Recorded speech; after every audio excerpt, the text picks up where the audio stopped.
కోల్కతాలో జూనియర్ వైద్యురాలిపై అత్యాచార చేసిన కిరాతకులను కఠినంగా శిక్షించాలి. ఏబీవీపీ పాలమూరు జిల్లా కన్వీనర్ సతీష్.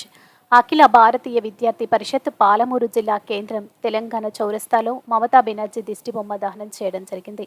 ఈ కార్యక్రమంలో పాలమూరు జిల్లా కన్వీనర్ సతీష్ మాట్లాడుతూ, పశ్చిమ బెంగాల్ రాష్ట్రంలో జూనియర్ డాక్టర్ అత్యాచారం ఎంతో బాధాకరం.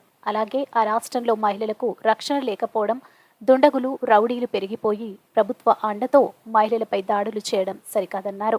7,000 మంది దుండగులు హాస్పిటల్ పైకి వెళ్లి దాడి చేస్తున్నా కూడా అక్కడున్నటువంటి ఇంటెలిజెన్స్ పోలీస్ వ్యవస్థ ఏం చేస్తుందని ప్రశ్నించారు. డాక్టర్ అని చూడకుండా అతి కిరాతకంగా హింసించి అత్యాచారం చేసిన నిందితుడిని వెంటనే ఉరితీయాలని వారు డిమాండ్ చేశారు. పశ్చిమ బెంగాల్లో మహిళలపై జరుగుతున్న దాడులను ఆపలేకపోతున్న చేతగాని ముఖ్యమంత్రి మమతా బెనర్జీని వెంటనే రాజీనామా చేయాలని డిమాండ్ చేశారు. అలాగే నిందితులను వెంటనే కఠినంగా శిక్షించి బాధితురాలికి న్యాయం చేయకపోతే ఏబీవీపీ ఆధ్వర్యంలో పెద్ద ఎత్తున ఆందోళనలు చేస్తామని హెచ్చరించారు.